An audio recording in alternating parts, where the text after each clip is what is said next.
पहली बार रख रही हैं आप सकट चौथ का व्रत, तो आपको इन 5 बातों को ज़रूर से ज़रूर समझ लेना चाहिए। आखिरकार वो ऐसी कौन-सी 5 बातें हैं मुख्य रूप से आपको सकट पूजा के दौरान ज़रूर से ज़रूर जान लेनी चाहिए।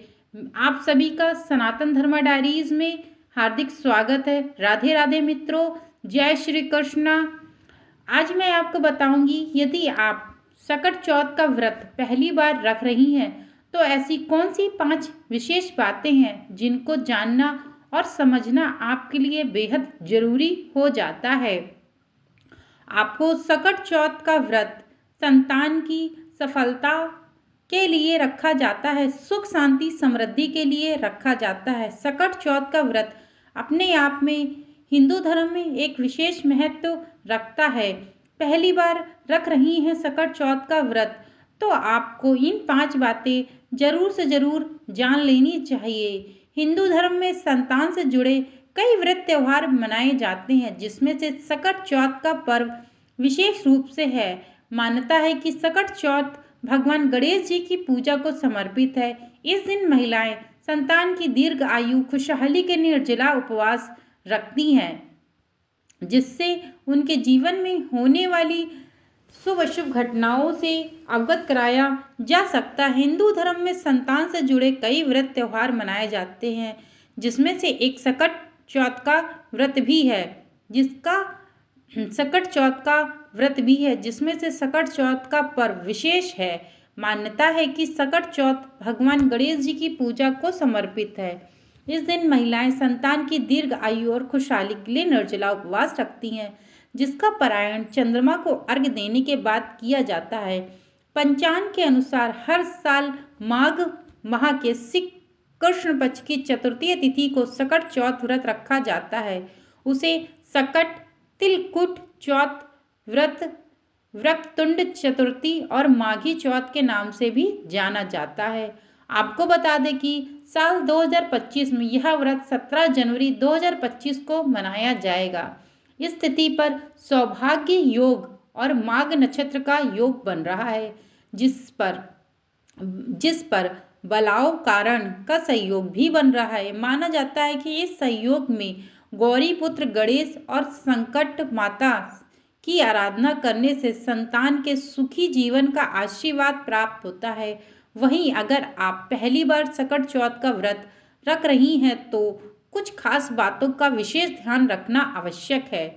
इससे व्रत का संपूर्ण फल प्राप्त होता है। ऐसे में आइए जानते हैं कि कौन सी 5 बातें हैं जिनको आपको समझनी चाहिए यदि आप पहली बार तिलकुट का व्रत यानी कि सकट चौथ का व्रत करने जा रही हैं।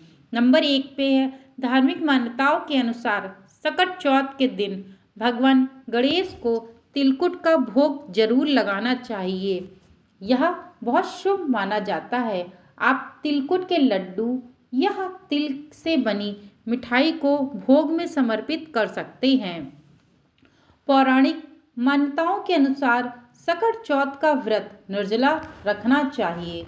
इस दिन चंद्रमा को अर्घ्य देने के बाद ही अपने व्रत का पारायण किया जाता है। इसकी मान्यता है कि जो भी माता इस तिलकुट का व्रत यानी कि सकट चौथ का व्रत अपने पुत्र के लिए या संतान के लिए रखती है, तो उसको सदैव के लिए दीर्घ आयु और खुशहाली भरा जीवन भगवान गणेश जी की कृपा से प्राप्त होता है। और माताओं को अर्घ्य अवश्य देना चाहिए चंद्रमा को देखने के बाद। उसी के बाद आपको कुछ खाना पीना चाहिए यानी कि पारायण करना चाहिए। वही नंबर 3 पे है, सकट के दिन भगवान गणेश जी की पूजा का विधान है, इसलिए पूजा के समय उनके प्रिय रंग के वस्त्र अवश्य धारण करें। बहुत शुभ माना जाता है। ऐसे में व्रती महिलाएं लाल, हरा और पीले रंग के वस्त्र का धारण कर सकती हैं, लेकिन भूल करके भी आपको काले रंग के कपड़ों को नहीं पहनना चाहिए। नंबर 4 पे है व्रती महिलाएं इस बात का अवश्य ध्यान रखें कि सकट चौथ के दिन चंद्रमा को अर्घ्य देते समय जल की छींटें पैरों पर नहीं गिरनी चाहिए, यह अशुभ माना जाता है। जल की छींटें पैरों पर आना अशुभ होता है, इसीलिए सावधानी से आप किसी बर्तन या किसी पेड़ में अर्घ दें।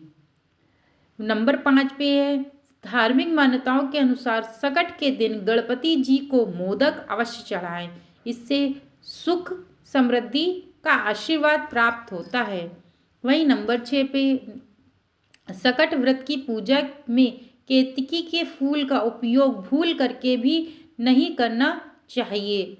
सकट चौथ पर गणेश जी की खंडित प्रतिमा की पूजा भी नहीं करनी चाहिए, ऐसा करना उचित नहीं माना जाता है। आप इस दिन गणेश जी की कई तस्वीर या मूर्ति आप लगा सकते हैं, परंतु आपको भूल करके भी केतकी का फूल अर्पित नहीं करना है।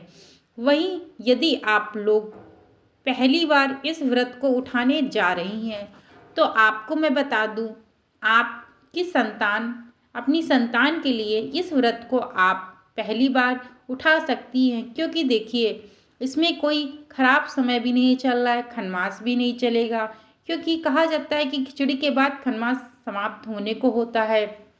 इस कारण से आप आराम से इस व्रत को उठा सकती हैं। बस आप इस बात का विशेष ध्यान रखिएगा कि तिलकुट पूजा यानी कि सकट पूजा में आप जब पीरियड्स के दौरान हो यानी कि मासिक धर्म के दौरान हो तो आपको इस व्रत की पूजा नहीं करनी है और ना ही आपको इस व्रत को उठाना है, क्योंकि जब भी महिला संतान की दीर्घ आयु के लिए पहली बार व्रत को रखती है तो वह स्वयं ही अपने हाथों से पूजा आराधना करे, तभी उस फल की प्राप्ति होती है।